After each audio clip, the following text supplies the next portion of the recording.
Hey, you found my video. You're here because you're confused about Dashcam and Sentry mode. Yes, so as usual, I will give you the conclusion first. Here are the settings that you should set for Sentry mode and Dashcam. And I will explain why on each of the settings.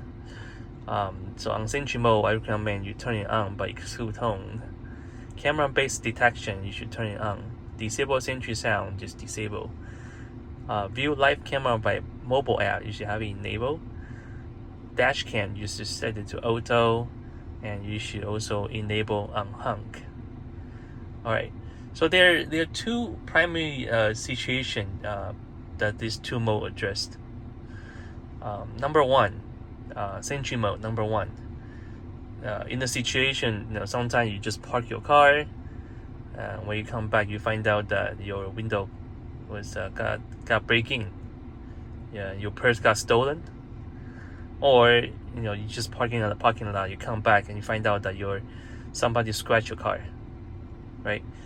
So that is what the Sentry mode is supposed to help out and let you find a clue and hopefully record the license plate of the vehicle that has done it. Dashcam is more for accident, right? You want to make sure that when you run into accident or there was a situation on the road, you want to have some kind of proof, and that's when the Dashcam come in. Okay, so let's go back to Sentry mode. I'll give you a little bit more details here. So Sentry mode, why is the reason I pick excluding homes, right? Because Sentry mode is basically, when it's on, it's always your camera in the front, on the right side, on the left side, and the interior camera and the back side of the camera. All 5 cameras are recording all the time in Sentry mode. This actually does use some of your battery, but I think it's well worth it, right? Let's say if you go out to a parking lot, you want to make sure no one will scratch your car. So I think it's well worth it. But when you are at home, I will actually recommend to exclude home, right? There's no reason to record the video at all times. You're in your garage all the time, do this and do that. There's no reason to record that. You can choose to click exclude work or exclude some of the favorites. It's up to you. But in general speaking, I wouldn't click exclude work, right? Because your coworker might scratch your car and you want to see who did it. So in short, that's what Sentry mode is.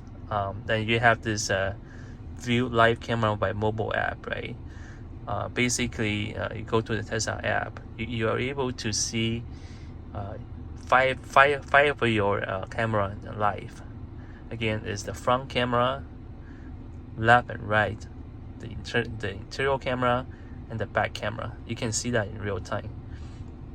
But you can see it if you are actually in the car. You can see the Sentry mode. You have to be away the car, then you can see all 5 cameras. Okay.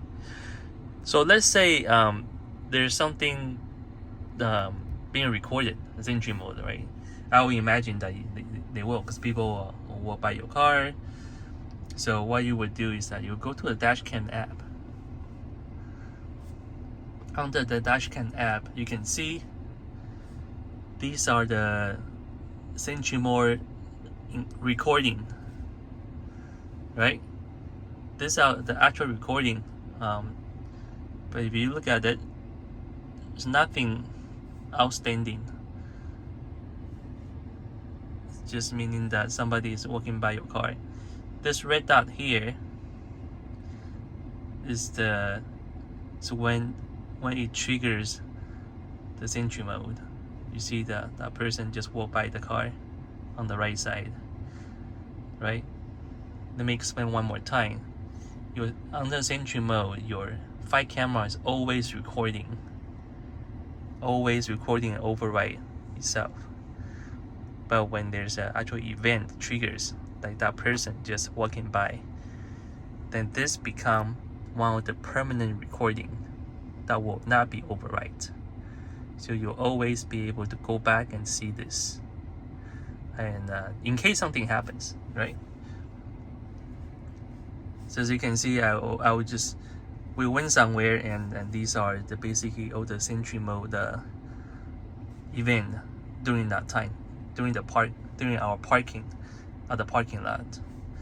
And if I just view this one by one, it's just mostly people walking by the car, nothing suspicious, but the recording was there just in case. Okay, all right, so let's go back to Dashcam.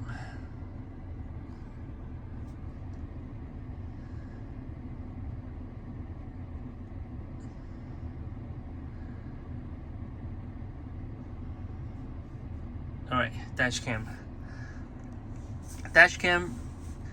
You want to put the auto on hung. The way the Dashcam work is that it's always recording. Once you put onto auto, it's always recording. You'll record a 16 minutes clip, but you'll overwrite by itself. So you cannot see the footage that's 61 minutes and before and prior, right? That got overwritten already. When it's in auto, if you actually have run into an accident, there's a big impact to the car, that footage automatically will be recorded as a permanent footage, right? But if that accident impact is too weak, it may not be a permanent footage. That's when you have to be manually recording the video. And there are 3 ways to manually record the video to ensure that you actually have that footage available, right? Number 1 is unhung. So every time you hung, you make sure all your 5 cameras recording is there. That's permanently. And you can also go on to control, just press on recording, and it will show a red dot. That's the second way. But the most efficient way is that while driving, just click on Dashcam icon. Click on it one time. You will see the little red on the top right corners. It means that it has been recorded to a permanent footage successfully. So these are the 3 ways, right?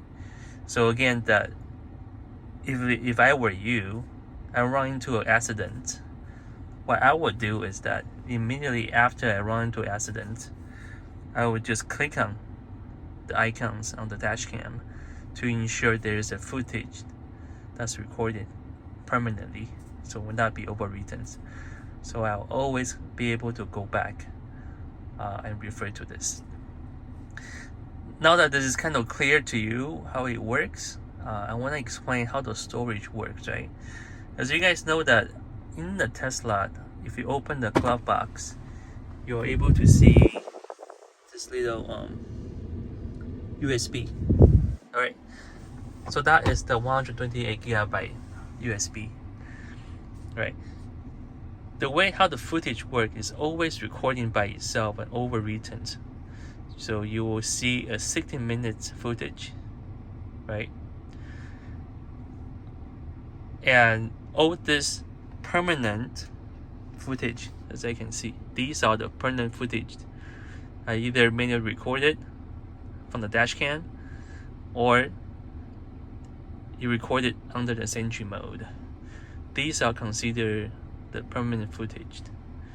So for examples, right, if that 60 minutes of the footage take out about 28 gigabytes of the storage, that means that you have 100 gigabytes of the storage that you're able to do to store your permanent storage under Sentry mode or Dashcam,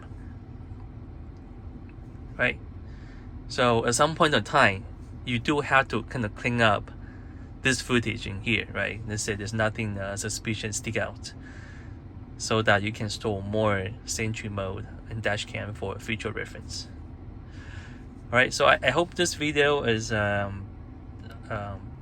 helpful to you. If you like the video, you made it to a 10 minutes video, please subscribe to my channel. I just started this channel. This is meant to be a quick how-to, so explain how it works, how I learn it. I just explained to you so you can learn it faster. Alright, thank you. I will see you in the next video.